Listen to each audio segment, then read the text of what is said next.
मुंबईच्या दादर परिसरातील कबूतरखान्याला जाळी बसवण्यात आलेली आहे। मुंबई महापालिकेच्या पथकाला यामध्ये यश आलेलं आहे, मात्र पक्षीप्रेमींनी याला विरोध केलेला आहे। गेल्या काही दिवसांपासून जर आपण पाहिलं तर मुंबईतील दादर कबूतरखान्याचा हा विषय तापलेला आहे। मुंबईमधील दादरमध्ये कबूतरखाना हटवावी अशी मागणी जोर धरू लागलेली आहे। कबुतरांना खायला धान्य टाकण्यासाठी मोठ्या प्रमाणात या ठिकाणी पक्षीप्रेमी येतात, मात्र कुणीही धान्य टाकू नये यासाठी पालिकेने कबूतरखान्याला जाळी लावण्यामध्ये आदेश दिलेले होते आणि त्या संदर्भात जाळी लावली जात होती, मात्र त्यावेळेला स्थानिकांनी विरोध केला आणि त्यामुळे ते काम लांबणीवर पडलेलं होतं। मात्र अखेर आता जाळी लावण्यात महापालिकेला यश आलेलं आहे, मात्र नागरिकांनी याला विरोध केलेला आहे। पक्षीप्रेमींनी सकाळीच इथे आंदोलन करत कबूतरखाने झाकायला विरोध केलाय। नहीं होगी क्या? आपके घर में बच्चे को कुछ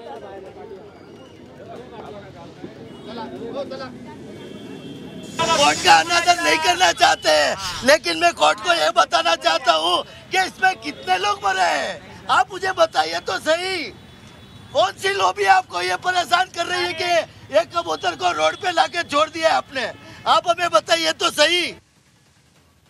आणि या संदर्भात अधिक माहिती देत आहेत आमच्या प्रतिनिधी सीमा आढे। सीमा, कबूतरखान्याला जाळी तर लावलेली आहे, मात्र पक्षीप्रेमींचा विरोध कायम आहे। त्यांनी म्हटलेलं आहे की अशी जाळी लावू नका। वरून काय संपूर्ण त्यांचं तिथलं वातावरण आपल्याला पाहायला मिळते। सकाळी त्यांनी आंदोलन सुद्धा केलं होतं।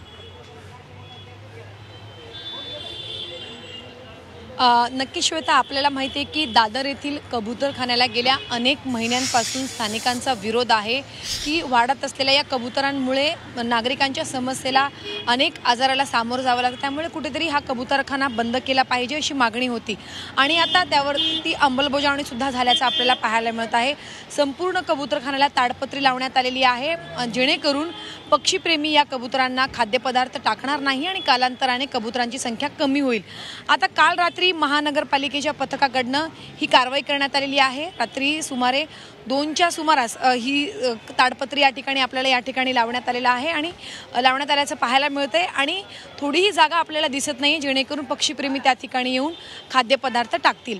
आता जे पक्षीप्रेमी आहेत त्यांनी सकाळपासूनच या ठिकाणी विरोध दर्शवलेला आहे। काहींना तर अश्रू अनावर झालं आणि ज्या जखमी कबुतरांना घेऊन या ठिकाणी त्यांनी आंदोलन सुद्धा केल्याचं पाहायला मिळालं। त्यांचं असं म्हणणं आहे की आता संपूर्णपणे या कबूतरखान्याला ताडपत्री लावण्यात आलेली आहे। आता हे कबूतर कुठे जाणार? जोपर्यंत कबुतरांची पर्यायी व्यवस्था केली जाणार नाही तोपर्यंत तरी हा कबूतरखाना खुला ठेवला पाहिजे अशी त्यांची मागणी आहे। मात्र दुसरीकडे दुसऱ्या जे स्थानिक आहे त्यांचं असं म्हणणं आहे की या कबुतरांमुळे वाढत असलेल्या या कबुतरांच्या संख्येमुळे मोठ्या प्रमाणात आजार होतात आणि त्या आजाराचं कोणत्याही रुग्णालयामध्ये ते बरे होत नाही, त्यामुळे लवकरात लवकर हा कबूतरखाना बंद केला पाहिजे असं दुसऱ्या वर्गाचं म्हणणं आहे।